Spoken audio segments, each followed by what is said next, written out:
Lux your way with the Lux Cravings boxes from Taco Bell. There's the classic $5 box, the indulgent $7 box, and a whole new obsession in the $9 box, the Flamin' Hot Grilled Cheese Burrito. Try the Lux Cravings boxes at Taco Bell today.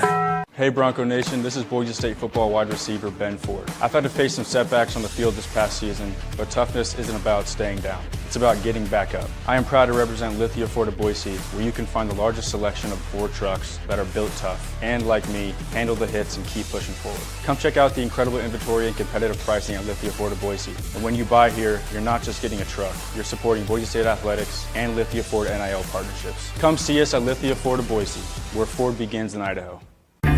Find your sun with Sun Cruiser Vodka Iced Tea. Made with real iced tea and real vodka. Cold, refreshing, and made for moments like these all year long. Let the good times cruise with Sun Cruiser. As sports fans, we may cheer for different teams, but there's one thing that we can all agree on. We want the game to be big. And with 3 levels, 30 cabanas, a 143-foot screen, 6 clean pools, and endless cold drinks, it doesn't get any bigger or any better than Stadium Swim in Las Vegas. All sports, all seasons. It's more than a pool deck. Stadium Swim. It's the only thing like it in the world.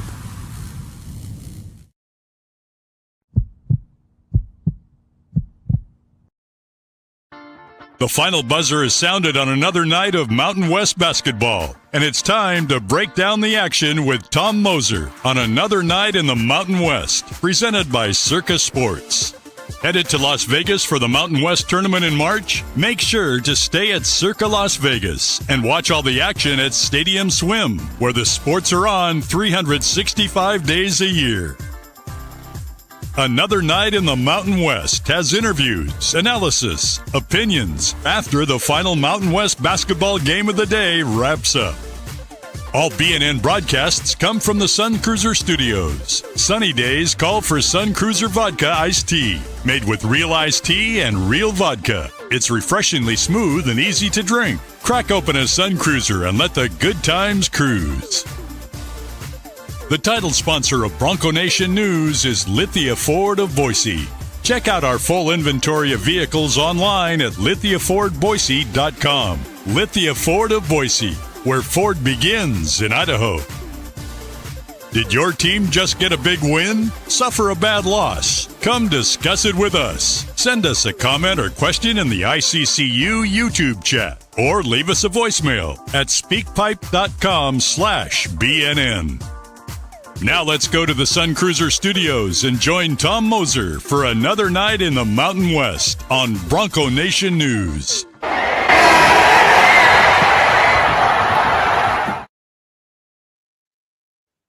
What's up, everybody? You are in the Sun Cruiser Studio here on another night in the Mountain West, Wednesday, February 25th edition. 2 games tonight. Big one just completed in Viejas. Along with me here, as you can tell, the man himself, Mr. Jeff Grammer. Jeff, how we doing? I'm doing all right. I noticed in that intro, I have the exact same shirt on. I think the last time I was on, I got my Ted Lasso Believe shirt on. So I promise I have more than one T-shirt, but for this show, I believe. Well, we believe that you have more than one shirt. And my thought watching through that was when you were on here. You've been on a few times, but one of them, it just seems like a few weeks ago, and now we're down to just like 1 or 2 weeks left. It's crazy how fast the conference season goes, as we all know. It happens that way in football too, and basketball. It just seems to kind of be condensed there. All right, before we get into it, let's talk about Sun Cruiser for a second. Appreciate them being on board as a title sponsor. And of course, if you're not already subscribed, run it down there at the bottom, says it at Mountain West BNN. Please subscribe to the show at Mountain West BNN. So again, just 2 games and game on in the Mountain West, right? We saw it was weird how the schedule worked out the last 2 days. If you saw the standings, like everybody paired up that played was right next to each other in the standings, right?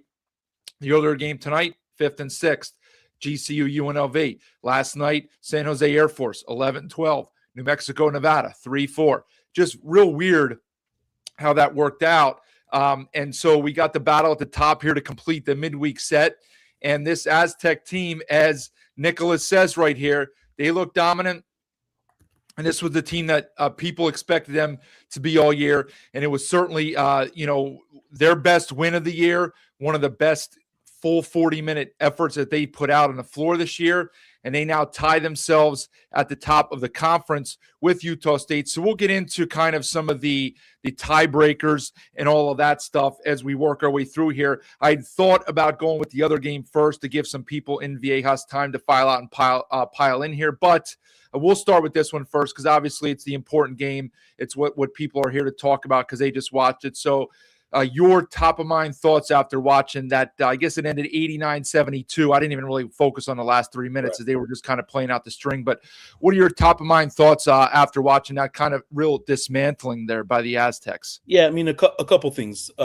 First off, I would say Magoon being, if we believe he's healthy this go round, obviously is a big get. When he came back 3-4 games ago, I think it was, he had a great first game back from the last kind of comeback, and then he didn't for 2 games in a row. So I should pull up his stats and kind of see what he did. But if Magoon is back, obviously that changes some stuff defensively for San Diego State.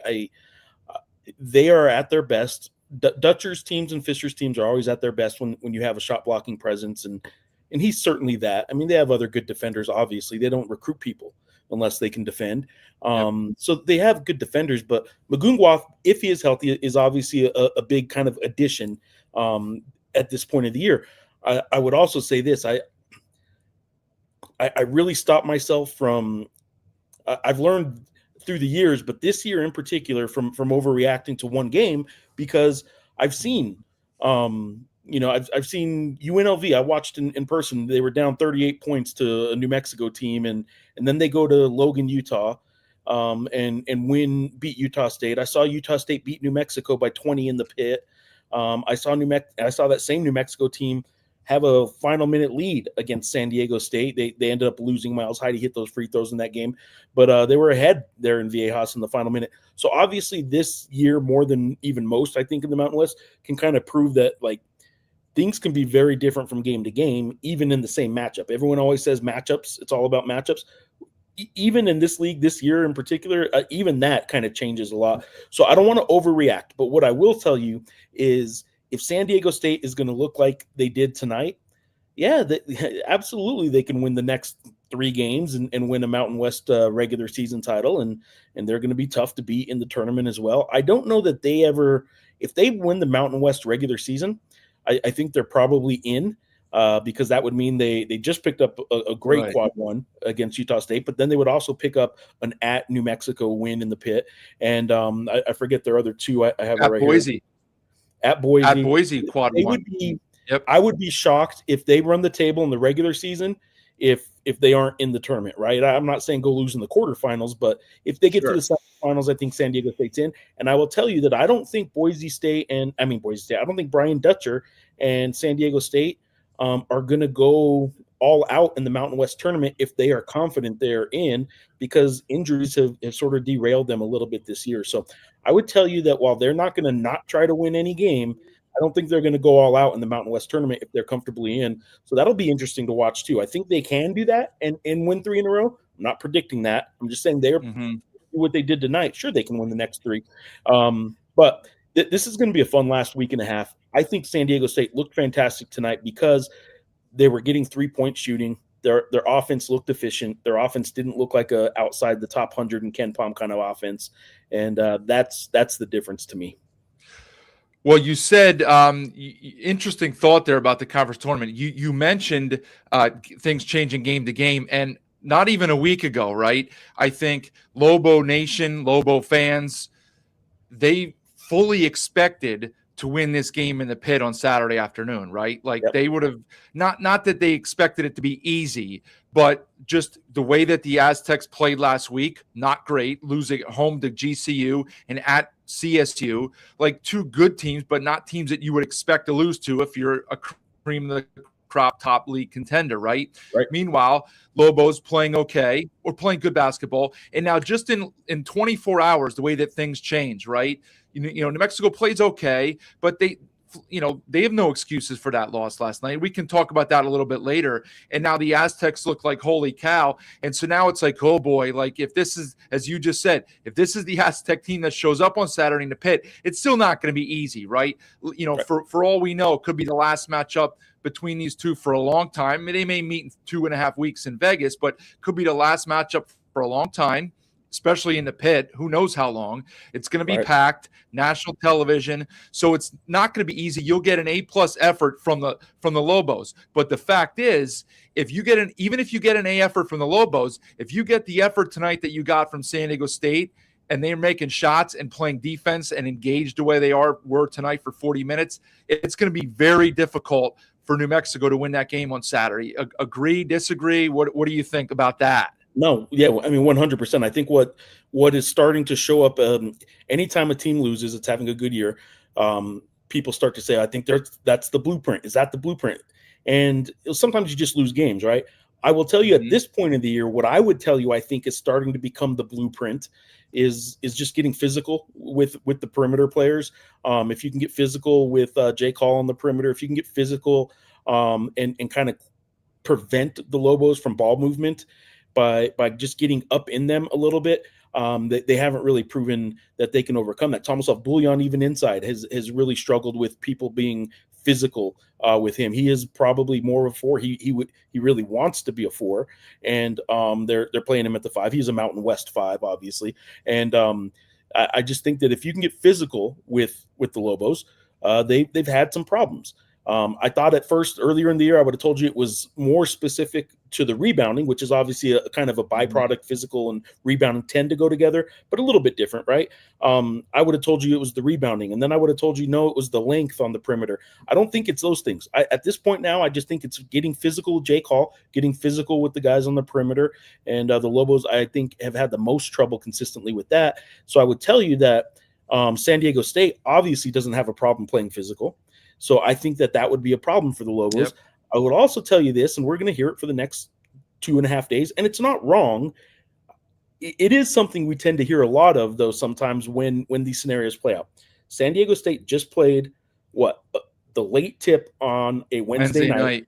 They play a 11 a.m. Mountain Time or 11 a.m. tip-off on Saturday, and one of those days is going to be a travel day, and they're going to Elevation. I guarantee you we will hear about that in pregame press conferences and pregame media coverage. And it's not that any of that is untrue. Right. I will just tell you that if San Diego State loses, that there's already sort of a reason for it. And sometimes that's what I think San Diego State gets in their own way about, is they kind of have the reason they lose already mapped out even before it happens, and then they start talking about it. And I think they get caught up in that sometimes. If they're playing with confidence and just like, forget all that, like forget the elevation, forget that we had 2.5 days of prep time. When they're at their best, they're so cocky and confident that it's wonderful to watch, because they play with that confidence and that cockiness that's great. Well, let me pull this up here. Let me see how this formatting is going to go here. Let me add this. Okay, there we go. Okay. Yep. So now, did you see, before I get into some of the individuals here, anything on Odin tonight? Was he injured? I have no idea. Okay, because look, I'm not in tight with the program, but right. I think, a fan of the Aztecs, anybody should be able to tell you that Dutcher's been playing 11 guys when Guath is healthy.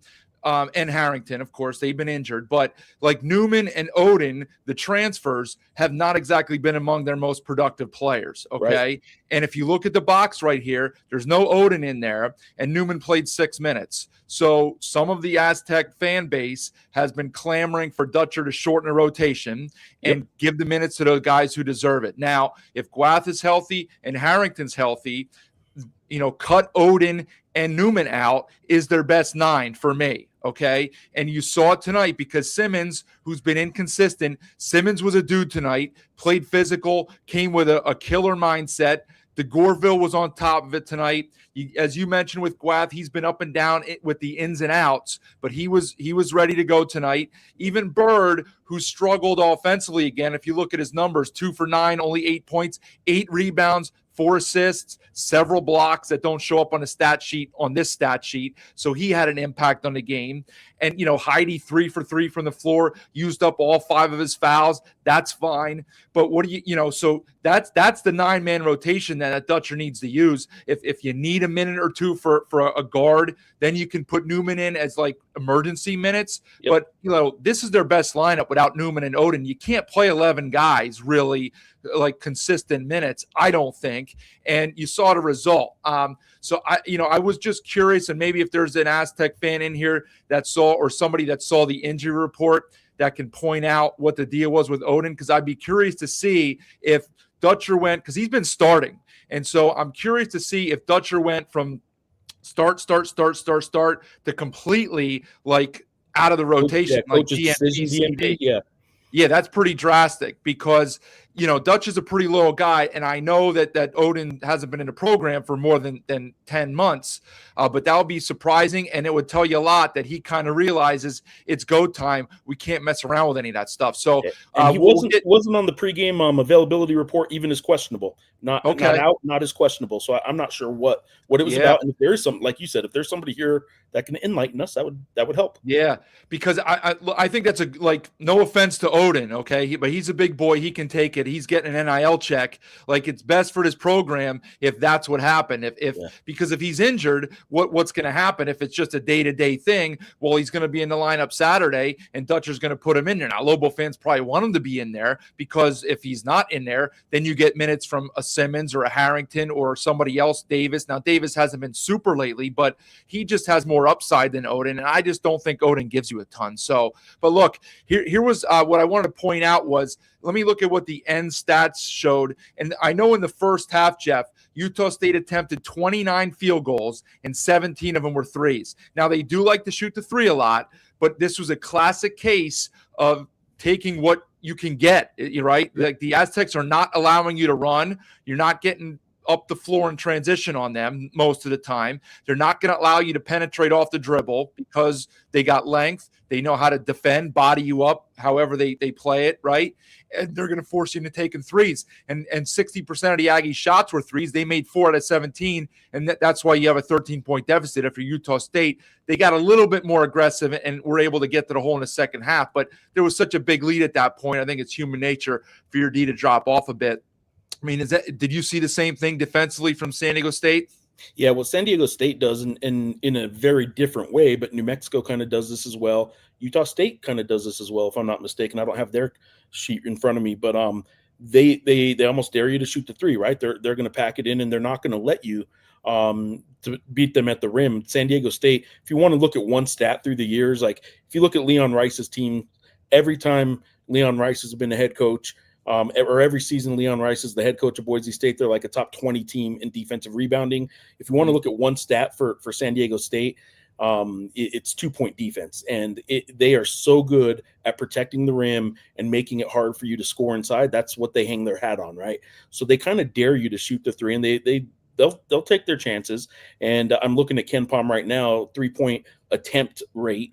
San Diego State's defense ranks 358th. That actually means they're, out of 365, that you could flip that and say they're 7th because they're actually trying to do that. It's not like teams are shooting a ton of threes and that ranks them low. That is what San Diego State wants you to do. It's kind of what New Mexico wants you to do as well. I think Utah State, like you said, sometimes it's I think coaches love to say things like, we take what they're going to give us. We're just taking what they gave us. Well, sometimes they're giving you that because that's what they want to give you. And exactly. I think Utah State fell into that a little bit tonight, taking what San Diego State wanted to give them. Yeah, agreed. They actually did shoot 50% tonight on twos, doing the math in my head. But again, like, some of that was late, and Utah State's got some guys that can finish inside. Collins with 18. That was a quiet 18 for Collins. Falsled with 14. He made a couple threes late when the game was out of hand. Elamine made 2 early threes and kind of struggled after that. They just didn't have a lot going on. But again, that's one of those where you have to credit the defense. You have to credit San Diego State. They out-rebound the Aggies 38-30. The Aggies got beat on the boards on Saturday by Nevada. I think by double figures, and tonight now by 8 against San Diego State. So, I mean, look, let's kind of flip it. We've talked a lot about San Diego State here. Let's talk about Utah State for a bit. You know, they've been comfortably in the field, and they're still going to be in the field. Like, these aren't bad losses they're taking. They took back-to-back quad one road losses, and they're not bad losses. Right. But they got to be careful now. And I would advise, I can't remember who their middle game is, because they have New Mexico the last game. Yeah, it goes, home Grand Canyon at UNLV, home New Mexico. So home Grand Canyon at UNLV. That's right. Okay, so it's GCU. I mean, look, they're going to be favored in all three because they're not going to be expected to lose at home. And at UNLV, you know, they should win that game. But I would really advise them to not lose one of these last three games here. And that has zero to do with the conference race, which we can talk about in a minute. It's just the fact that, like, look, they're already probably going to drop a seed line over these last two losses here. You want to avoid the 8-9 game because the 1 seeds are so strong. Not that the 2s are walkovers, but you have a much better chance as a 7 or a 10 than you do as an 8-9. Clearly, you want to get into the field first, and now you're playing with fire. Like, we've seen some of the teams in our conference in the 7, 8, 9 range that can spring an upset. The last thing Utah State wants to do next Thursday, or in 2 weeks on Thursday, is be in a one-possession game at the under 4 in the quarterfinal round, be it 2-7 or 1-8, 1-9, and feel like your season's on the line because you might lose to a Wyoming or a Boise or UNLV. And, you know, back-to-back losses, they don't have a ton in the non-con to hang their hat on. Yes, South Florida's played really well. VCU somehow, I don't even know how, still stays on the bubble right in that range. What are your thoughts here as we kind of, with the Aggies moving forward? Mason Falslev has everything in front of him for the next 3 games to secure what I think right now is still a Mountain West Player of the Year award. Even if San Diego State passes them, I don't know who on San Diego State would take it from Mason. There is the argument, you can see it on social media, that Dre Gibbs Lawhorn deserves some consideration for it. I don't think as good as his scoring has been, and the Dre Gibbs Lawhorn heater is as good a heater as there is in the Mountain West, obviously, right? When he gets going, I don't think he's Mountain West Player of the Year right now. I don't know that he's doing enough other stuff to sort of overcome that they're not going to get a bye, that kind of stuff. So I think Mason Falslev over these next 3 games has an opportunity to really solidify that by, okay, guys, let's not screw this up. We lost 2. Let's just chalk it up to, it was at Nevada, it was at San Diego State, 2 good venues. Let's not get in our heads. If they happen to lose this next one, though, right? I mean, it's a Grand Canyon team that beat them. Their next 2 games are revenge games, right? Yeah. And if they happen to have it wrapped up, I mean, by next Saturday, I imagine they're still going to go all out and try and pound New Mexico as well. But like, I think they're going to go all out these next 2 in particular.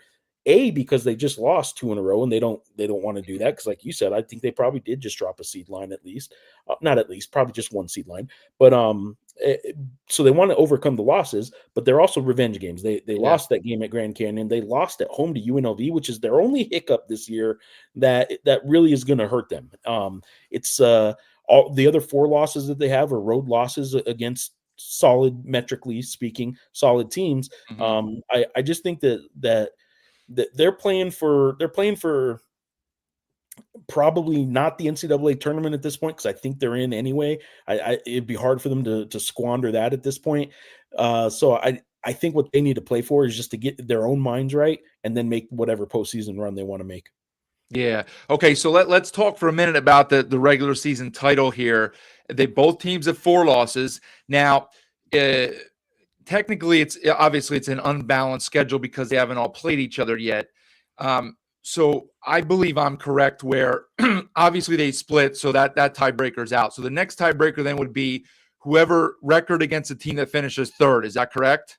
Yeah. So San Diego State right now, probably let's just assume that if San Diego State and Utah State both win out, New Mexico, if they both win out, right? So if they're tied record wise, it's going to go down to that Nevada. I think Nevada is going to be the next on the list, and because Nevada picked off Utah State, San Diego State's going to have the seeding tiebreaker. So the game on Saturday in the pit is massive for the regular season title, because if you're San Diego State, you have to assume that Utah State's not going to lose. They could, but you have to assume that they're not going to lose. So you control your own destiny. If you win out, I guess technically, right, if they both finish 16-4, they'll declare them co-champs, right? Like, yeah, for the regular season, they would be co-champions. Yeah, but San Diego State would get the 1 seed in Vegas. Yeah, and I kind of have to go through this every year to remind people, just because I've had to learn it through the years. This time of year, like every tiebreaker means nothing for championships. Tiebreaker technically only affects seeding. So even if you're the 1 seed and there's a 2 seed, you didn't finish second, you still finish as champion. Right. Same as like 2 teams that are tied at 7th. So they both control their own destiny, right? Because if they both win out, they're both 16-4. And I mean, I guess you'd rather have it yourself, but I don't think when they give you a banner, it's going to say co-champs. It's going to say 2026 Mountain West Conference champs. And I don't really know that they're going to care too much about the seeding 1, 2, because they don't know who's going to be 3, 4, 7, 8. And, you don't want to really play around with that anyway. So they're going to go all out to win. But obviously, like, if a loss happens in there somewhere for one of them, that's when, like, you need to win your other games. And yeah, I thought so because Utah State lost to Nevada and the Aztecs swept Nevada. So, I mean, but anyway, the game in the pit looms large because, again, you have to assume, while they could lose one, you have to assume that the Aggies are not going to slip up and they're going to finish 16-4. Could happen the other way, and so the Aztecs really need to win that game. Now, I did have an Aggie fan on social media, and I hadn't thought about this, whereas every other team in a conference here at various points in the last month took that bye, if you will, right? The off night, the Aggies took it and had that game scheduled against Memphis, right? So they didn't get any rest. They played straight through since basically the new year. And somebody said, we look a little tired, and now it's not really a coincidence. Like, they couldn't finish the game against Nevada the same way that they couldn't finish the game against UNLV. Like, those were games that they controlled in the second half and then just couldn't finish the last 5 to 8 minutes. Tonight's a different story. They got beat by a better team tonight on the floor. But who knows? Maybe maybe there's something to that. I don't know if I hadn't given that any thought. Yeah, it's something that's crossed my mind. When it was happening, I knew how much the Lobos needed theirs, and they both had them on the same day. Yeah, and I was like, it'd be great to be covering a UNM versus Memphis game right now. That'd be great. But I knew how much the Lobos needed their rest at that time, and I'm like, Utah State probably does too. I will say this: when we're talking co-champions, if it comes down to tiebreakers, I don't see the scenario as the most likely, because they still have a very tough task in front of them.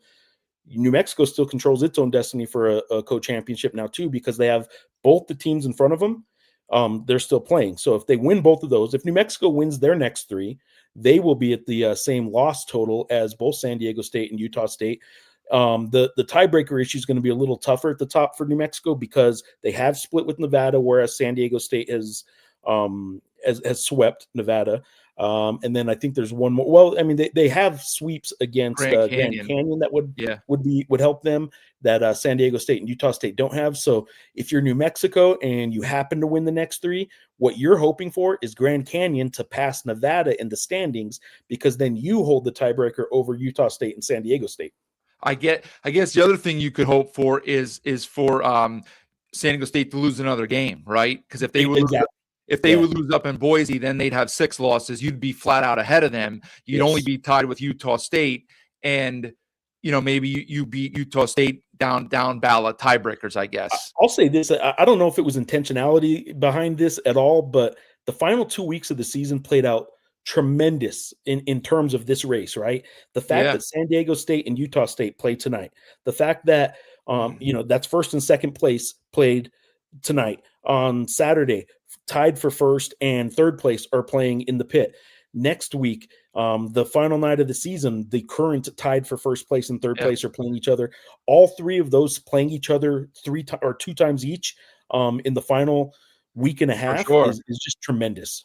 Yeah, there was I think it was, what conference was it? Maybe the Big 10, or maybe it was the Big 12, that I was listening to somebody said that they really backloaded their stuff. So there's something to that, and it's great. It provides good drama. Like, no offense, but nobody wants to see like the Lobos' last 3 games against San Jose State and Air Force, and nobody wants to see San Diego State playing, Fresno and whoever at the back end. So it's great that they did it like this. And as you said, I'm glad it worked out. So let me just throw a few comments on here. See who we got in here. Roll text, Nick, parity in the league. And yeah, I said this last night, Jeff, it's unfortunate. And I don't think this is a hot take really, but the simple fact for me is that at the top, our teams this year just aren't quite as good as they were last year. And so, we could call it parity. I just think that our teams are more susceptible to losing games like this. And again, Utah State did nothing wrong in losing this game tonight. I'm talking about games like the games last night for New Mexico, the game against Boise for New Mexico, some of Boise's games, the Aztecs games last week. Like, Nevada just had a week where they lost to San Jose State and beat Utah State in the same week. Exactly. So parity's one word for it. I just think that our teams at the top, they're not as strong. They're not as consistent. They're each really short, like one player at various positions or whatever it might be. Yeah. We still have the good coaching. We still have the great fan bases and venues. We're just a little bit short on the roster by a player or a player and a half for some teams, which is a byproduct of the NIL issue. Now, Padres, please win. Certainly, Simmons, physical dude tonight. He came out as I saw one time in a documentary, he came out with bad intentions tonight. He had a mindset of, this was his game tonight. What he was going to make the most of his minutes. He was a dude. He does not look or play like a freshman out there. No doubt about it. T-Mac, Go Aztecs, Magoon and Harrington were back for sure. Here's a funny one. The Aztec roller coaster rides on. Simmons is a problem. Yeah, Simmons, he's been hot and cold. There's no doubt about it. And yeah, the roller, you just lost 2 games last week that you would not expect to lose. Like I said, home, your favorites in both games, home GCU and at CSU. And now you look like a top 25 team tonight, to be honest with you. So, it's frustrating, but look, I guess at this point, and I've said this way back from the start of the year. Clearly, you've had some injuries, but I really thought, and I guess it falls on the staff.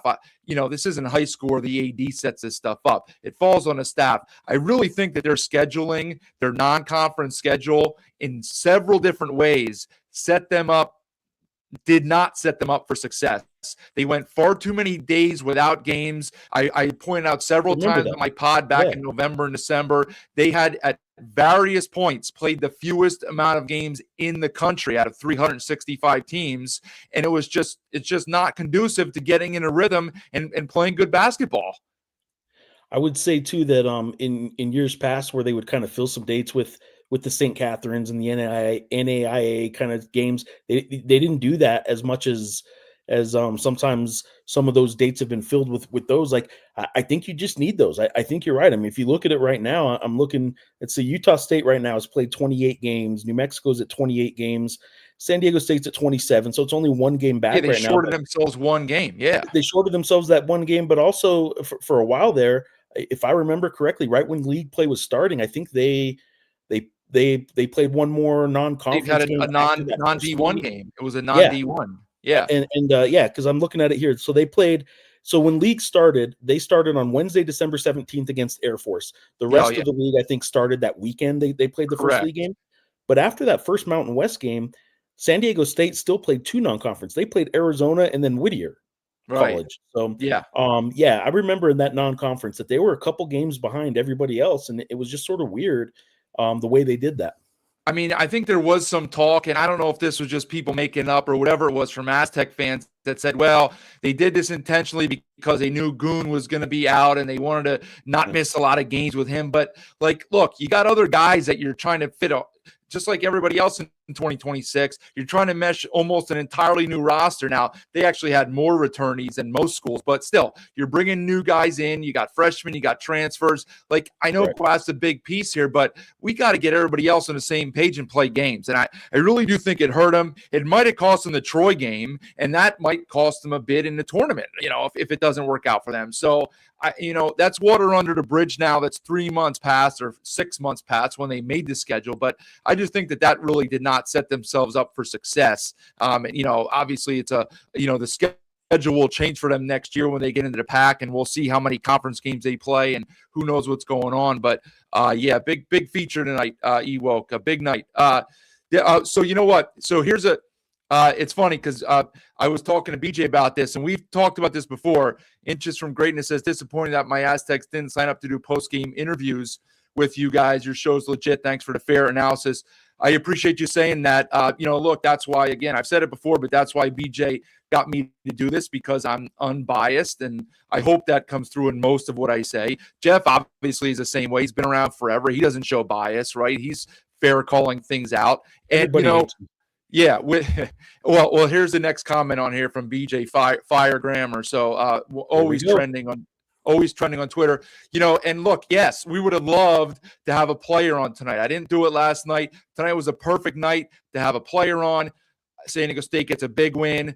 They did not want to do it. Unfortunate. And, that's just, it is what it is. So, BJ said it here. They were the only school that told us they weren't interested in getting players on the show. And, some of their fans have commented in here when I've talked about it before that, they're disappointed in it too. But, I would tell you this, that if any part of that was, what's this, some sort of, YouTube show coming on, like if they had doubts about it, just watch that intro, the intro, the 2-minute intro you guys have, and you're seeing faces from around the league. You're seeing players, you're seeing coaches. Yeah. I was there in the GCU press box when you had Olin on that night when they beat Grand Canyon.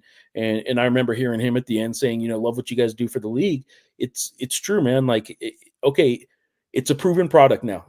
I would say that another night in the Mountain West has done what it needed to do. And if that was the hesitation for San Diego State, it's unfortunate, because it kind of borders on some arrogance to say that. Sure. But I would tell you that if that was their hesitancy, I sure would hope that moving forward, whatever the future of this is, I would hope that they aren't a part of that same kind of mindset. Well, what they could have done is said, well, we'll get back to you, right, and then see how it plays out. Because if this was a dud and nobody watched and we didn't get anybody and we shut it down after 3 weeks, well, then they would have been proven right. As it turned out, like, this thing's going very well. We have good people watching, committed fans that come night after night most of the time, unless they're real sideways about their team. And, and they participate in a chat. As you said, all you have to do is watch and see the number of coaches and several players that we've had on. But I will say this too, that it could be just like it doesn't necessarily mean it's on Dutcher or the assistants or the administration. Because, I know BJ goes through the SIDs. Maybe it's just one rogue guy, although he does represent the program then. So, it is what it is. I don't want to get too deep into the weeds with it. Michael's a good a fan of the Aztecs. Crazy. We haven't mentioned that Utah State lost the game because the beat writer went to New Mexico State. Fire Grammar. Yes. They're struggling. New Mexico State, huh? I would be surprised if they get rid of their coach at New Mexico State, because I don't know that they can afford to get rid of any coach. I wouldn't be surprised at all if there's a coaching change, because there's a new AD and they're not playing very well. So I don't know what's going to happen down there, but I'll tell you what, 4 games into the season, when that New Mexico State team beat UNM, I didn't know how good Eric Olin was going to get UNM. So there's that part of it too. But I watched that New Mexico State team and I said, you know what? This is going to be a pretty good New Mexico State team this year. Yeah. And oh my goodness, they've been bad. Yeah, and I thought that, I remember the coach a little bit. Where'd he come from? Sam Houston, I think. I thought he had I thought he was pretty decent. They had a dust up the other night against UTEP in the old rivalry game down there, so that doesn't help the cause if you got a new boss that you're working for as an AD. So interesting stuff, because he certainly has not got it going there. I mean, he does have a couple wins against the Lobos, but, beyond that, Yeah, not much. And that's a program that, as you know, like they take pride in their hoops and they expect to be in a tournament like they were with Jans and all the other guys that they had down there. So San Diego State, Utah State, Gonzaga will be battling for a high seed next year in a tourney. I believe it. Here's the thing. Like and Casey Jacobson does a great job. He's fantastic on the call, right? The play-by-play guy was a little wonky tonight. He seemed to mix a few things up at times, and I know Aggie fans weren't thrilled about that on Twitter, but Jacobson does a really good job.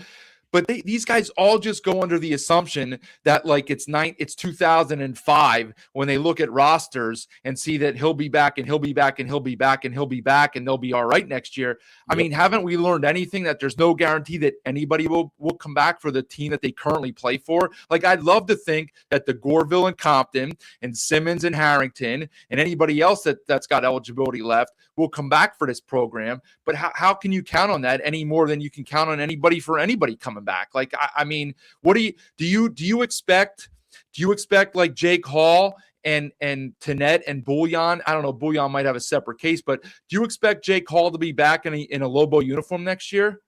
If Eric Olin's back, I think Jake Hall will be back, but he might be out playing the price range for UNM to keep him because there are some teams that'll pay for a shooter, and he's a shooter. So yeah, I mean, he might be out playing it. The only reason I say that, though, I mean, I'm not arguing your point. I agree with your point. In Jake and Eric's case, Eric Olin's been recruiting Jake since he was 14, and Dax Hall, his younger brother out in California, is also being recruited by UNM. Okay. And I would tell you that I think there's some connections that make it not that those even matter all that much anymore, but in this case, I think there are some connections that would make it really hard. And I also would tell you that I think they're going to try and do what they can to take care of Jake Hall too in the NIL world.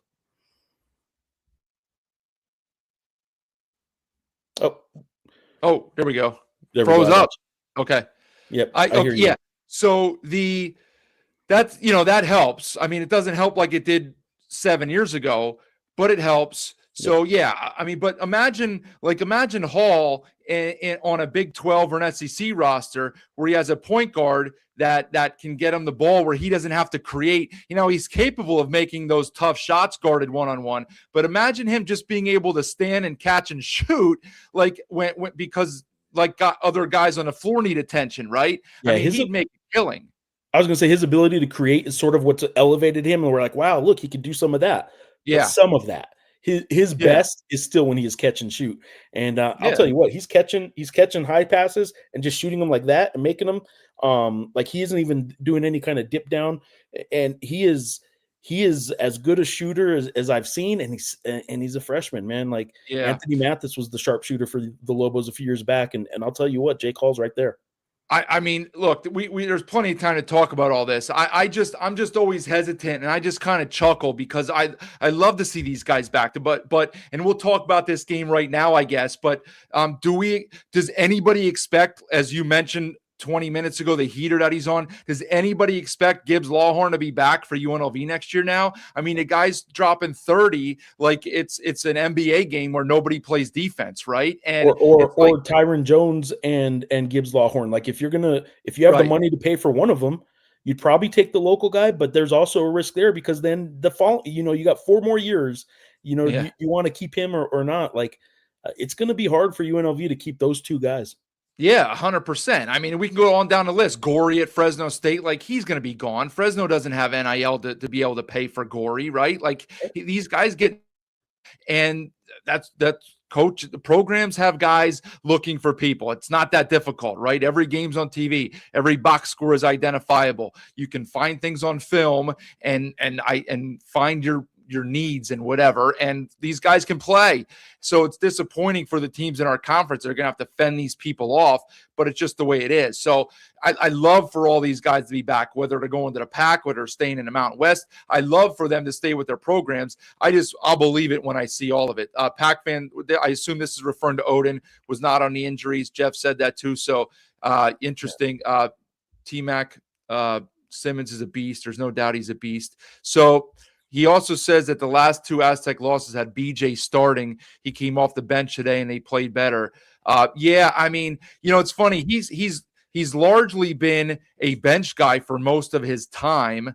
And he's just been one of those players. I find it odd, and we'll wrap up with the Aztecs because I want to talk about that GCU UNLV game for a minute, Jeff. But like he's a talented player. It feels like there's never a defined role for BJ, and it kind of waffles around from week to week, and he may end up being like screwed over in his mind. You talked about the Aztecs as a whole overthinking things. It wouldn't surprise me in the least if we deal with that individually on a BJ Davis standpoint. Right. Do you understand? You kind of get what I'm saying? Yeah, 100%. I mean, if anybody on that team right now is thinking like, man, they didn't appreciate how good I was this season, it's probably the guy that was coming off the bench while being their leading scorer most of the year. It's the guy whose numbers are starting to dip a little bit now while some other guys kind of have caught up. And he was the only guy there for a while that was like an offensive threat on a consistent basis. I would say Reese Dixon Waters now is that. But BJ's he's unique to me because I would have told you 1 month ago that I think he's probably their best player. And I definitely wouldn't say that now. Right. And it's not necessarily any fault of his own. I just think that they've been sort of, sometimes because you're a utility man that can do a little bit of everything and you are willing to do the different things, coaches love that. And I would tell you that, like, I'll bet you the coaches recognize that they have probably put him in some weird move him around kind of situations. So they may recognize it, but that doesn't change the final stat page at the end of the day. Right. Sometimes players get caught up on the stat page, and I'm wondering, what his offseason thoughts are going to be about how he was used.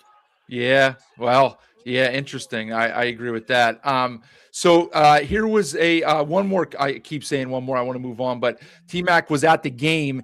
He felt it was, as we get a look at some highlights here, of course, courtesy of the broadcast on FS1, but that the crowd had an impact, especially with Templin. Templin became their whipping boy tonight, and it's funny, like, we all know that Templin kind of plays with an edge, right? Like, if he's on your team, you love the guy. If you play against him, you hate the guy. Like, I don't think he's dirty. He plays with an edge. He plays with a chip. And there were some borderline plays tonight. It's almost like he's playing roller derby out there at times. Yep. But because of that, the fans, like, that he was their guy tonight. They had fun with him. He kind of takes it in stride a little bit.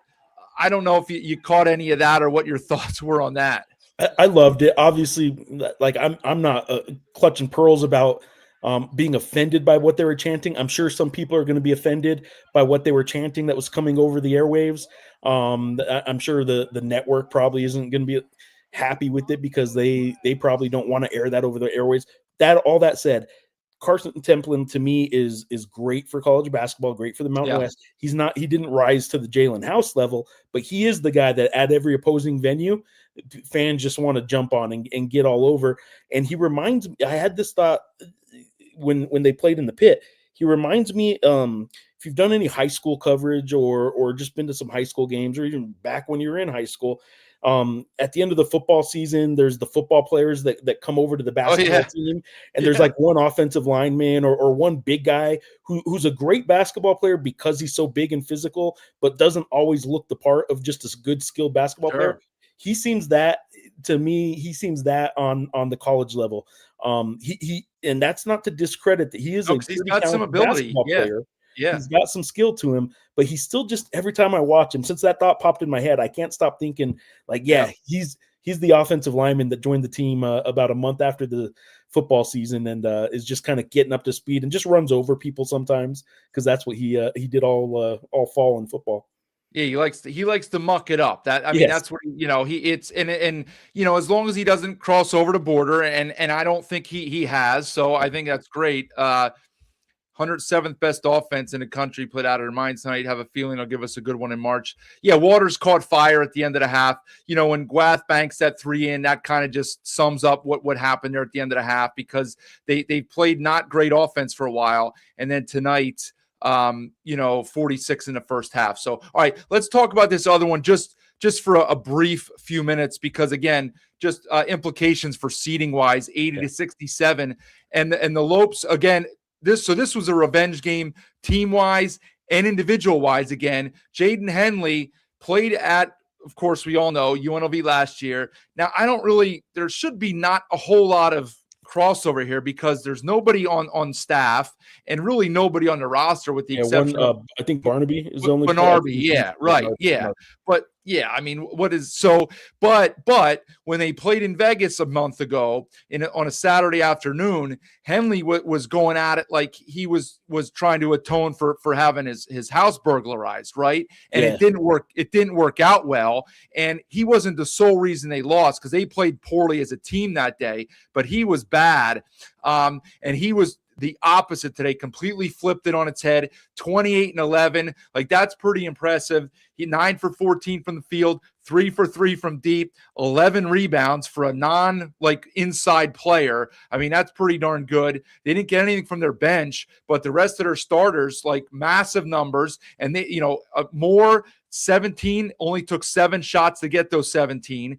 Williams, who I think is kind of like, I've said several times, he's like he needs Jamal Mashburn Jr.'s trainer, like, for his shoulder for all the shots he gets up. He only took 7 shots tonight. So, I mean, they were pretty efficient offensively, 53% from the floor.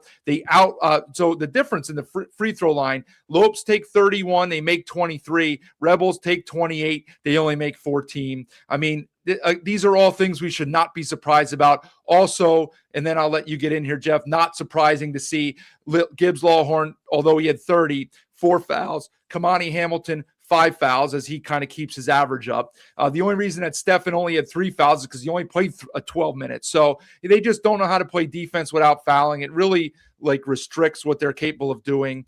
And it's just what you kind of expect from UNLV, I guess. I don't know if how much of it you watched or what your thoughts were. I watched quite a bit of it, and I will give a hat tip to the commentator there, and I don't remember who called the game, but I will tell you that I did hear a stat that doesn't surprise me, but I didn't know, and UNLV does in fact lead the nation in foul outs this year, and it doesn't surprise me. I mean, if you watch them. They can. I mean, Passner, first of all, is a first half. He will play 2 foul guys. They will more than occasionally have 3 fouls going into half on multiple players sometimes. And Kamani Hamilton is just, oh man, if he can stay out of foul trouble, he can be really good. There is a player I want to mention, not a non-UNLV player, but the Grand Canyon, who when he has a game like he did tonight and moments like he did tonight, I love watching Dennis Evans. And shot blocker. I mean, he blocked a 3-pointer. He blocked kind of a help side layup of Isaac Williamson that was sort of off the backboard that I didn't think he was going to get to. He had 3 blocks tonight, and I know 2 of them were just like, oh man, how did he even get to that? And the third block, he not only came down and blocked it, he sent the player to the ground, and it was just it was almost an insulting kind of block. It was a Dennis Evans night, and it's games like that I kind of think like, man, if they could get that guy some more minutes, it would be fun. There's a lot of Lobo fans who think that about like JT Rock and don't quite understand why he doesn't get more minutes, and that's another topic. But I would tell you that there is a reason for it. Like he's still struggling at some other things, but man, Dennis Evans, he's a guy that again we talk about if you can keep a guy around. Can you imagine if Dennis Evans kind of polishes up his game and is there for 3 years? Yeah, it's quite evident that he's raw. He had a very similar impact when they beat Utah State in Phoenix a month ago, or maybe it was 5 weeks ago at this point. And I said, where has Evans been? But then it was obvious, as you said, he's very raw. He's not ready to play 20 minutes, but they've had 4 weeks of games since then. And, here's where we get him those minutes. But, you don't want it to come at the expense of losses. And clearly, like Drew, I trust Bryce Drew, hasn't felt that he's been ready to go at it at that level. But maybe he felt it was necessary tonight. And the third block you were talking about, I actually recorded it on replay. I didn't get it live because I was watching it on my computer. So I got the replay. He completely it was like a volleyball block up at the net, right? Yeah. You watch those nuts in the Olympics when they play volleyball and they're spiking it from 12 feet. I forget who was it? It was Emmanuel Steffen. Okay. So, it was like one of those when they go up and they roof it and it's just like you meet at the summit and he just Bill Russell style, block it, keep it in play. And that's what he's out there for. Cause you're not going to throw him the ball in the post and have him make moves. But if you can get those minutes out of him, it's pretty impressive. So look, credit UNLV, and it was largely on the back of Gibbs Lawhorn because they cut a high double digit deficit down to 6 with 2.5 left. But when you dig yourself that much of a hole, you don't have any margin for error, and that kind of cooks UNLV's goose for being like in the top 5 for seed lines go, and they have a very tough schedule to finish. I don't know if you have any other final thoughts on the Rebels. I pulled it up real quick just to see where Kamani Hamilton was on fouls caused per 40 minutes, since it's an easy find on KenPom.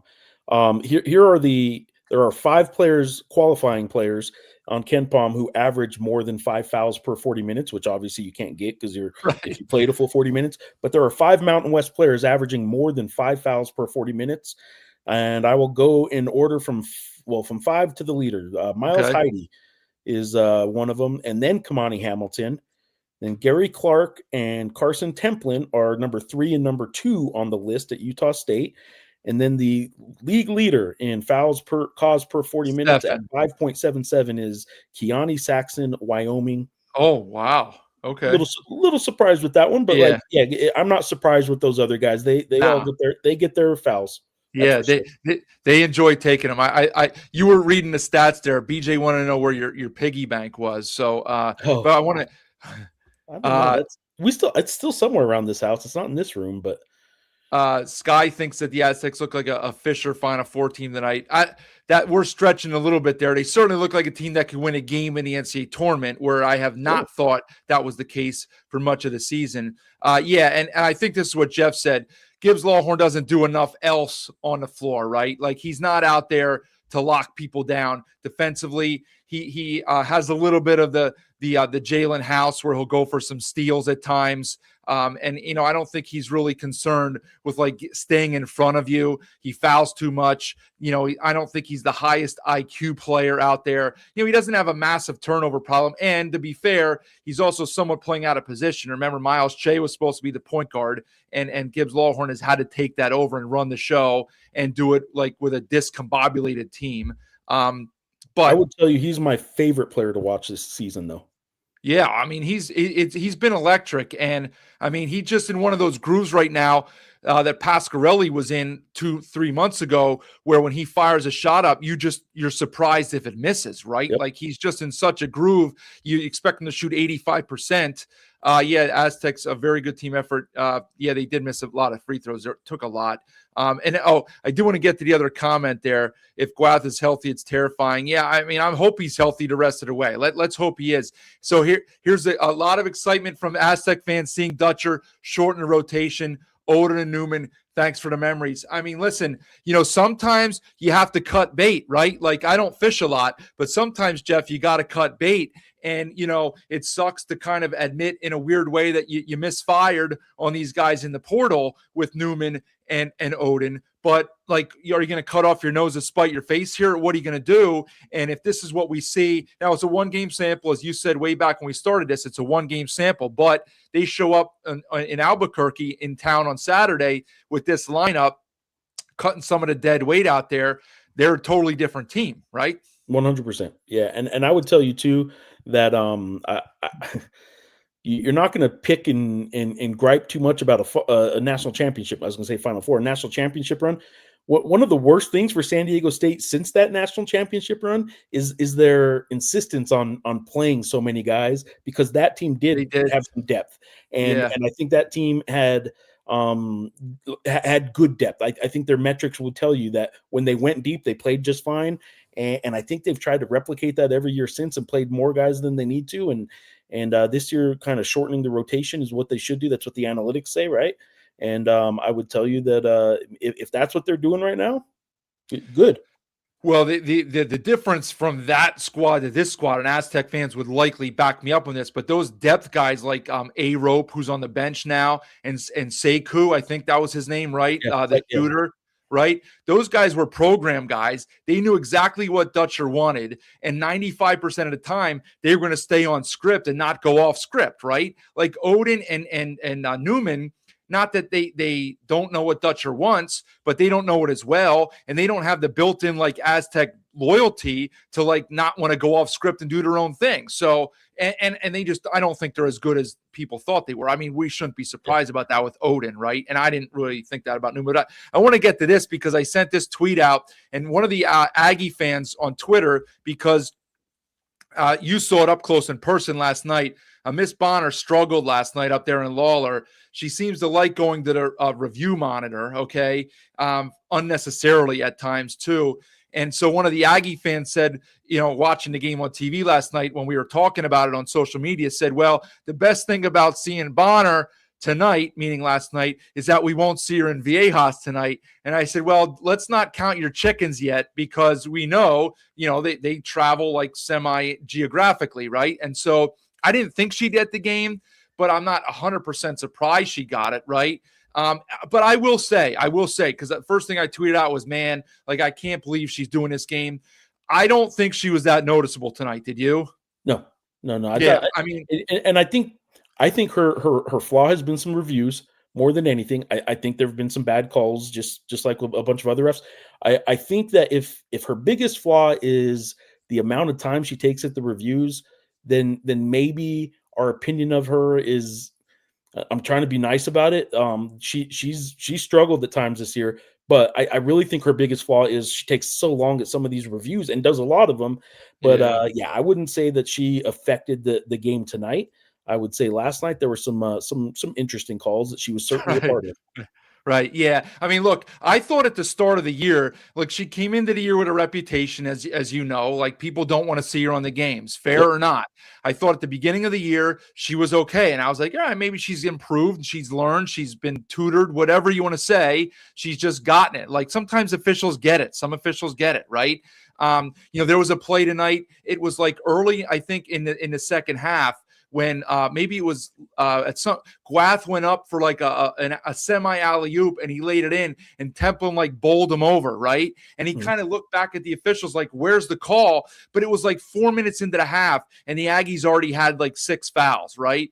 And I know people don't want to hear that, but when the ref watches the ball get laid in and he knows that they've already called 6 fouls on Utah State, he's not going to call it 90% of the time, right? And people be like, no, that's not right. It's a foul, it's a foul, it's a foul, it's a foul. But it's like game flow and understanding the game. And some officials get that. And I don't think that Bonner did last year. And I thought that earlier in the year she did. Now, she struggled a lot more recently in conference play, but like we agreed, she was not noticeable tonight. That's the only thing that you want out of an official. We don't want to notice you, right? If we notice you, there's an issue. And we didn't notice her tonight. Mike, always in here. And I've said plenty of times that the Aztecs were too cool for school. They were not too cool for school tonight. They dug in tonight. But, Mike, I will tell you, if they played 27 games and they've been not too cool for school only twice, that's not a very good ratio. So you can be happy tonight, and you should be, because your team looked really good. But let's do that a little bit more often, and you wouldn't be on the bubble, okay? He wants to see a Moser-Graham partnership. Listen, we got BJ and I have to talk about what we're doing here, moving forward. I know a lot of people want to see a lot of things, and we can only do so much. And, we like to keep all you Lobo fans in the loop. And obviously BJ will be focusing on what's going on up in the pack. But, I'd like to stay involved with everything. I've said that before. Most dangerous team to make a run from the middle of the pack, Jeff, CSU, Boise, or UNLV? What do you think? Most of this season, I would tell you Boise. Remember, I'm a guy that's covered 2 Boise wins over New Mexico, and so I still think they can be dangerous. But right now, I think I would lean towards CSU. I think CSU's kind of wouldn't say figured it out. They are still the roster that they are, but they got a little bit of health right now. Seem to be playing a little bit better. And I would tell you that I think of those 3 teams, CSU would be the most dangerous. And I'll go back to my favorite team to watch if he got hot is to see Dre Gibbs Lawhorn go crazy in a tournament setting where he's doing it day by day, because one of the best memories I'm going to have in my whole college basketball reporting career will be the Lobos winning 4 days or 4 games in 4 days when Jalen House did what he did, and he's blowing kisses to people in the stands, and his dad's popping in the background doing this, and he's doing a lot of that. And that was one of the that was just a memory I'm going to have. See, and that's what March has sometimes, right? In the NCAA tournament is the most obviously what we remember. But when you see a guard just get hot and unstoppable in a tournament setting, it's so fun to watch. Yeah, I mean, look, they got shooters. They don't even have Pasquarelli right now. They need to get him, certainly for depth, although they've looked good the last 2 games without him. Yeah. So we'll see. We have to see what his status is. Caleb, we talked about this before, so it doesn't matter where you are in the standings. If your tiebreaker beyond head-to-head is the teams above you and what you've done against them. So if you're in 5th, if you're tied for 5th, it's going to be what your record is against the top team. If you're the team you're tied with, you've lost both games in them, and so is the team you're tied with. It would go down to how you've done against the second place team, and so on and so forth. So there you go. So you're asking specifically about tiebreakers between 3 teams like CSU, Boise, and UNLV. So it would go to what your record is against Utah State and New Mexico, since they're Utah State and San Diego State, since they're 1-2. So I don't know who would have does anybody have wins against those teams? I guess CSU has a win against San Diego State in there. Boise, UNLV has the win at Logan. And it doesn't, in the tiebreakers, home and road doesn't matter. But yeah, home and road doesn't matter. So Boise's 0-3 against those 2, but they have the Aztecs at home next midweek. UNLV has the win against Utah State, and they play at Viejas yet. Oh, and they will host the Aggies, so they have a chance to get another. And CSU, I believe, is done. They're 1-3 against those 2 teams. So that's how that would look. I don't even, D-Rack says, I don't even know what to think of this Aztec team anymore, that they shorten the rotation to 9 and Glass stays healthy. The ceiling's probably the highest. Still suck against athletic bigs. It's weird. Like I've gone back and forth with this, like who I think has the highest ceiling. Many nights I have thought it was Utah State. Like obviously tonight, you can't watch tonight's game and think that it's not San Diego State. So, was it just like a peak performance for San Diego State? We have to see if they can back it up. T-Mac agrees with the horrible scheduling. As you can tell, I'm about 20 minutes behind here on the comments. Question for Grammar: Does New Mexico's non-con scheduling change a lot with the future Mountain West Conference losing great schools in San Diego State, Utah State, and Boise, to name a few? That's a very good question. What's only going to do next year for the non-con, Jeff? So I'll tell you what's interesting. An interesting prospect is you're stuck with your league schedule, right? Well, now the non-conference just opened up 4 or 5 teams that might be willing to give you a very quality non-conference game. I know CSU's already said he will be. Like I think CSU and UNM will happen starting next year, home and home. Okay. I don't know where it's going to start. I think that will happen. Leon is willing. I don't know if it starts next year or not. Jared Calhoun is willing. So those are non-conference games that UNM actually in the non-conference might start being able to step up their non-conference scheduling just a little bit by getting some home and homes against really good teams. If you look at their home and homes right now, they did one with VCU, which doesn't make a whole lot of geographic sense or any geographic sense, but those are 2 good kind of like teams. And it was when Ryan Odom was there, and Patino and Odom decided to do that because they both understood how hard it was for these levels to get it. So they set up a home and home. But they also, UNM has one right now with Santa Clara, another bubble team that was obviously in a big game tonight too. And I would tell you that UNM is going to look for some home and homes with that kind of level team. And I think because they're 5 new teams just opened up out west that are going to be looking for non-conference games too, it actually might help the non-conference for the Lobos a little bit more, because obviously the Mountain West in-conference schedule is going to go down. Sure. Yeah, hopefully it does. I know we've all heard Dutcher say that he doesn't think he'll schedule games at altitude. So I don't know that you'll see the Aztecs come to the pit anymore. You mentioned CSU, so that's a plus. If Leon's willing to do it, great. Calhoun and Leon, frankly, too, but Calhoun for sure, he may not be there next year. Who knows what the philosophy is of whoever comes in next. You'd like to see those stick around, because we know that New Mexico needs the home games for their revenue right now. If they can keep the football program on track, that becomes less of a necessity, although it still helps, and they'll still always have basketball to count on. But maybe they'll be able to sacrifice like one home game that they didn't used to want to do because they needed that revenue, right? If the football team can keep it up. Pac-Man says the league champ has not had more than 4 losses since 2010. Could happen this year. Yeah, I mean, it would take both teams losing one more time. I thought there was one year. Is that right? Is that? I mean, I'll take your word for it, but I thought there was one year that there was kind of a cluster of teams that I That don't might have had remember. 5, but Maybe. they haven't been playing the 20 game schedule either. So That's true. that's probably accurate. Yeah, I because that might would be have thinking of required one them of the 4-loss years when they only had the 18 games. I might be thinking 14-4. Yeah, Aztec fans hated his schedule, and that makes sense. Yeah, we didn't even mention High Knees. He did the GCU UNLV game. He was pretty non-existent. He had the opportunity to make a kind of a fancy charge call, and he didn't. I was slightly disappointed. I haven't seen or heard much of him this year, so he's just kind of lying a little low here. But yeah.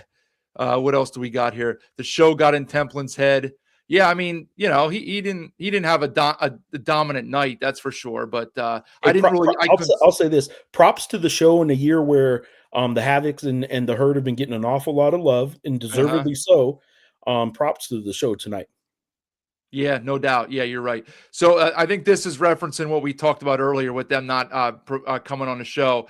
The administration's been not super for years. Probably never made it to Dutcher's desk. I would believe that because look, Dutcher's done stuff, for BJ and talked to BJ, all that stuff, before. So let's see. Big guys are expensive. Yeah, that's true. John, I've had John Schaefer on my pod before. I'm sure Jeff's had plenty of interactions with John. Great guy. He gets a lot of TV time sitting there in the front of press row. So yeah, and they have been good with retention. It helps. I mean, we'll see if they can continue that. Let's see. Several players of SoCal ties.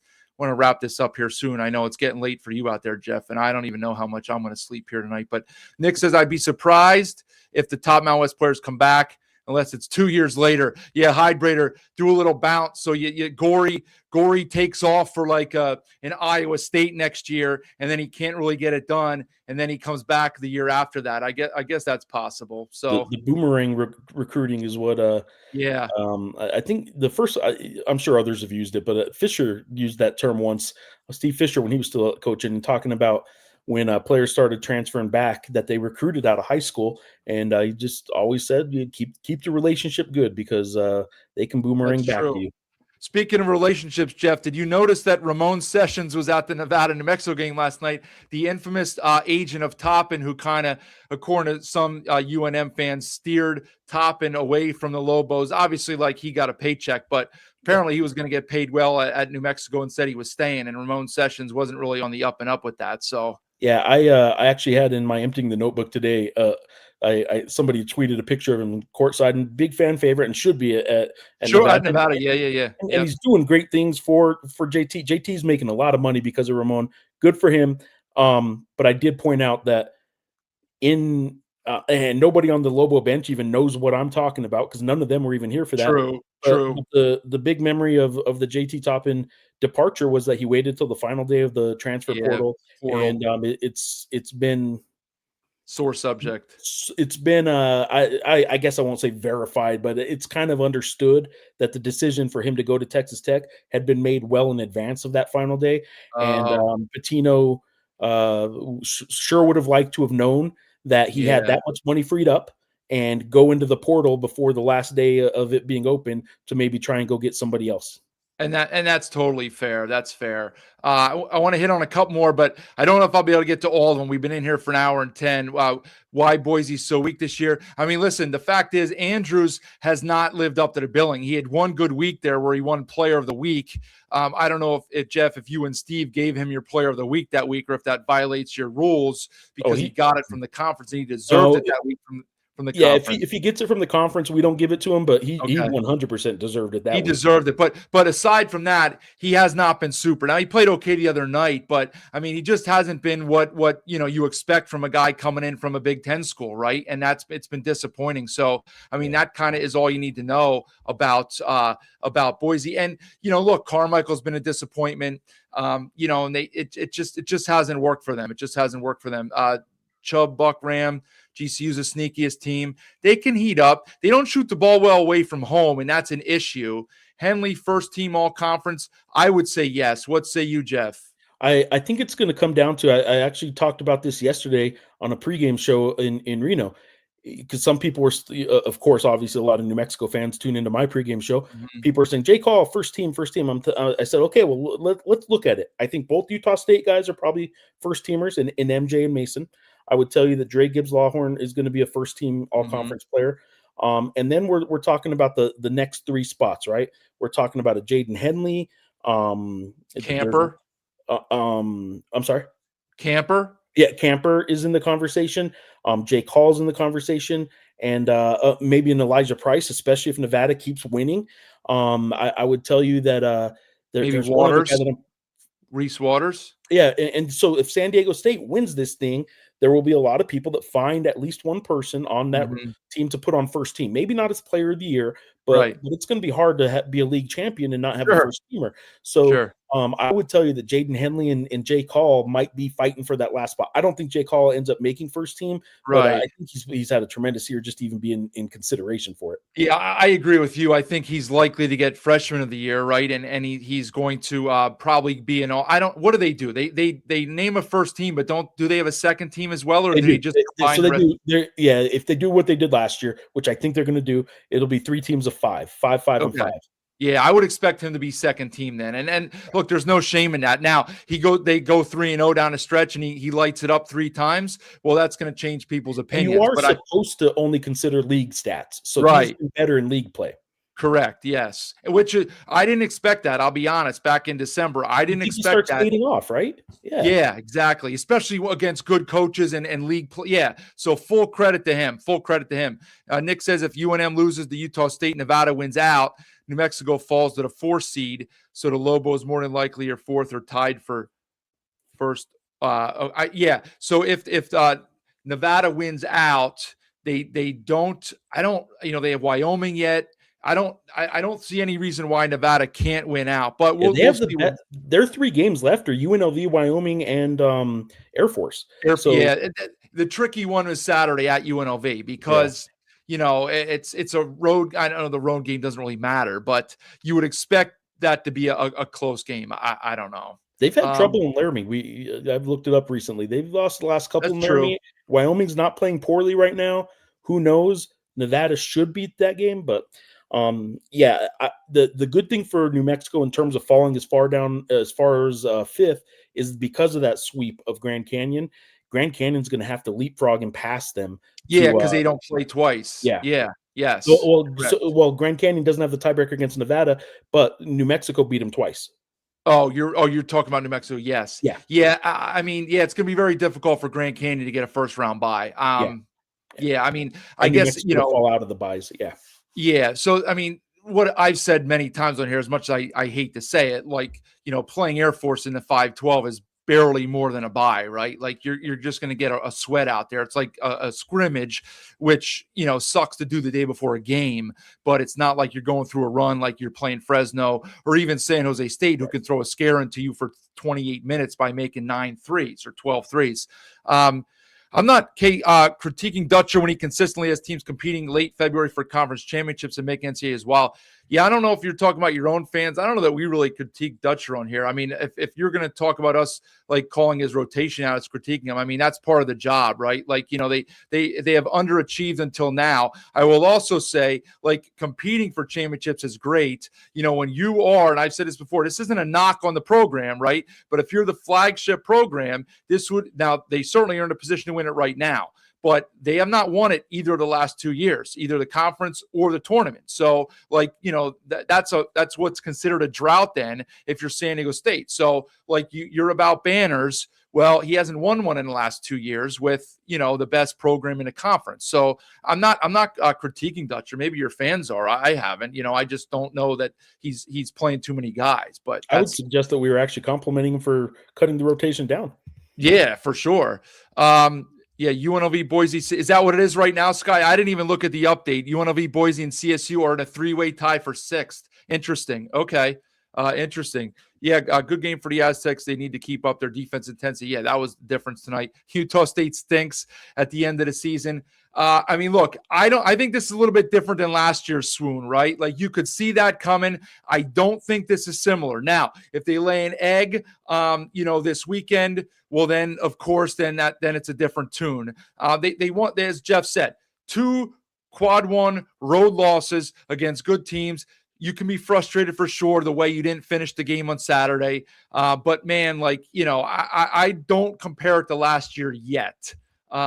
Here's JK says, as a San Diego State fan since 2000, Dutch deserves all the criticism he gets this year. Yeah, that's another thing. I mean, look, just because he's been solid other years doesn't mean he can't have a bad year, right? Like Richard's having a heck of a poor year this year. I mean, he got blasted again tonight by a poor Providence team. Like he's not having a very good year. I mean, and he was on the top of the world 11 months ago when he won the conference championship here in Albuquerque, right, Jeff? Templin ran over Guath. He did run over Guath. He ran over some other people as well.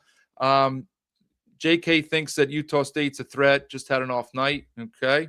Falstaff needs to channel his Sam Merrill from 2020 in the tourney, and it wouldn't surprise anybody if he would do that. The commentary seems to be that the Aztecs have damaged themselves more than other teams have performed well against us. Yeah, I don't know. I mean, tonight, did we really say that? I've been critical of them not coming out in the second half with like the needed and necessary intensity. And again, I think like if you're not willing to admit that as an Aztec fan, you're wearing glasses that are like rose colored, right? Like they haven't played well to start second halves. It's been an issue a lot. Tonight, it wasn't an issue. They played a full 40 minutes. So, when I said they've had like a couple games this year where they've been on a throttle the whole time, well, that's the truth. Like, I think you can go through their non-con, go through their conference games. Like, they've had plenty of games where they've taken 10 minutes off, whether it be to start the second half, to close the game early on, whatever it is. And I think you're fooling yourself if you don't want to admit that, I mean, it's just like, I'm not like intentionally being harsh on them. I'm calling it out like I call things out for every other fan base. I don't know. Jeff, anything to add about that? I don't know. Look, teams have played fine against them, but they've played fine against other teams too. I think there's some inconsistency in this league this year, but San Diego State being the unanimous in a 27-year history of the Mountain West, I think there's only been 2 unanimous number ones, maybe even just this year. I don't know.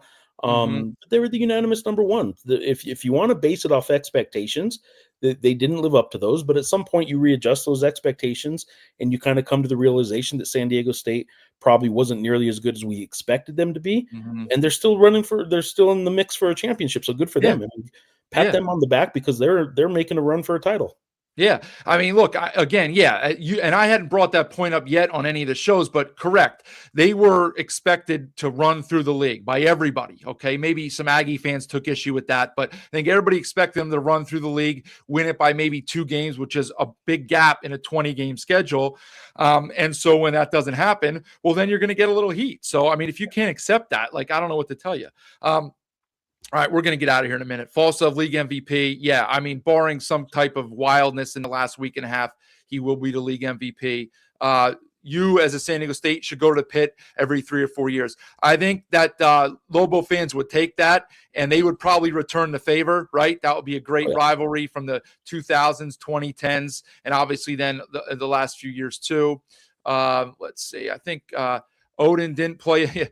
Lonzo's been in here a lot. Odin didn't play a minute, and the texts are alive. Have a good night. Yeah, I think that's a good way to wrap it up here. I hate to lay it all at the foot of Odin. He's not the only reason, but I there's certainly something to it too.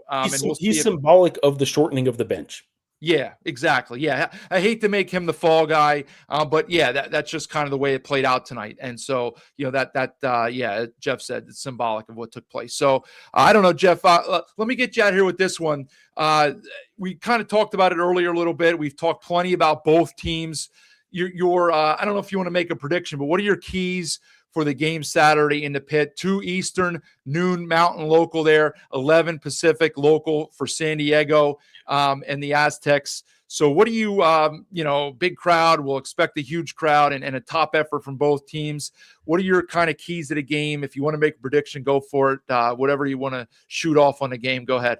Yeah, I just think that Tomislav Bullion has to be, what he did in the second half against San Diego State the first time they played and got them to a lead in the final minute that ended up, obviously, they ended up losing by 3. He has to return to that form at some point for New Mexico to be its best. Tomislav Bullion has to get better to what he was. Now, he's still been rebounding, and he is really the only consistent rebounder that the Lobos have, so they need that, and he's been doing that, but he has really been gun-shy at the rim. When bigs have been getting physical and when they've been double teaming him, he's starting to get a little gun shy. And the frustrations are showing. He had a tech called on him at Fresno State. He slammed the ball down when he had missed a layup and then got fouled. I think he really needs to probably show up and have a big game from the start. So I would say if I'm picking one key for New Mexico, that's it. I would say for San Diego State, if they can just do what, like, as boring as it sounds, if they could just defend physically, and that is what they've done for years, right? That is their blueprint. If they could just defend, I think they're going to make it really hard on the Lobos to get a whole lot of points scored. So I think the Lobos, as efficient as they've been offensively most of the season, I think that they can be really vulnerable if they can't get out and transition on you, because against Nevada, they scored 20 of 60 points in transition. And if you're getting a third of your points in transition, you're not scoring many against the half-court defense. I think there's some issues that UNM's had lately against the half-court set defense. So I think that's key. Yeah, I mean, because look what the wings of the Aztecs did tonight to Falslev and Collins. They both ran up some points late, but they were struggling through the early part of the second half. So they'll have the same game plan for Hall. As crafty as Hall is, he's not. I can't see Hall going off for 23 on Saturday, right? And ever since Haupt went for 30 against Boise, we had somebody added up in here last night. He has a combined 20 points in like the 3 weeks since that 30-point game against Boise. And if Bouillon's not giving you production, Chol is like on a milk carton, like MIA. There's just not enough, and you don't get anything from the bench. It's just, there's just not enough points to be found, right? So I mean, it's pretty simple. I mean, if you get an above average, it doesn't even have to be like tonight. If you get it to their defensive effort from tonight, I don't know how the Lobos win the game. If you get an above average defensive effort for 40 minutes from the Aztecs, then we could be looking at that. Then the crowd comes into play. Maybe somebody makes a shot. Maybe Miller can make a shot. Maybe Rock hits a shot. Whatever to net is a spark plug off the bench at home. You know, that stuff can play to your favor. But yeah, I worry that they have enough points to go around against a good defensive team that's engaged. So and I don't think San Diego State's going to be able to score a ton of points. I do think New Mexico's defense has sort of got back to maybe some solid defense. But anyway, the key for San Diego State is I think they win the game if they do what they do, which is their defense. And I don't know that New Mexico could overcome San Diego State playing its A game. Yeah, I would agree with that. I think it's hard to take issue with that. And all right, with that, we'll wrap it up. So listen, for whatever reason, again, no games on Friday night. So all 6 games are on Saturday. Obviously, the big one early, 2 Eastern, as I said, noon for you guys out there in the Mountain Time Zone. And then we got another big one, the Silver State rivalry late at night. A bunch of stuff mixed in throughout the day then. I don't know the exact times in every other matchup off the top of my head, but, full card of 6 games. So nothing Friday. I'll be back here Saturday. We'll see if we can get a guest on or two. Maybe, maybe not. No big deal if not. Plenty to talk about. Jeff, thanks for being here. Let me shout out Sun Cruiser one more time. We've gone at it for almost an hour and a half. I should have done that in the middle. I'm doing a poor job here, but give Sun Cruiser a shout out. Go find them at your local store and subscribe at the bottom if you've not done so already at Mountain West BNN.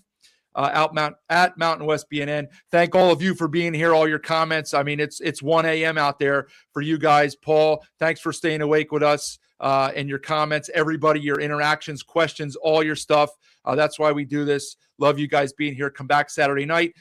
Jeff, I hope to have on a little bit later as we get closer to postseason here. Enjoy the atmosphere. That will be the Pit on Saturday. Thanks for being here, Jeff. And we'll see the rest of you on Saturday night here on another night in the Mountain West. See ya. Get ready for the time of your life at Circa Resort and Casino, Las Vegas's newest destination for fun, featuring the world's biggest poolside tailgate party with 3 levels of action, 6 pools, and a 143-foot screen. The fun is always on deck with all the games all year long. Stadium Swim, located in downtown Las Vegas on Fremont Street. Book the time of your life today at CircaLasVegas.com.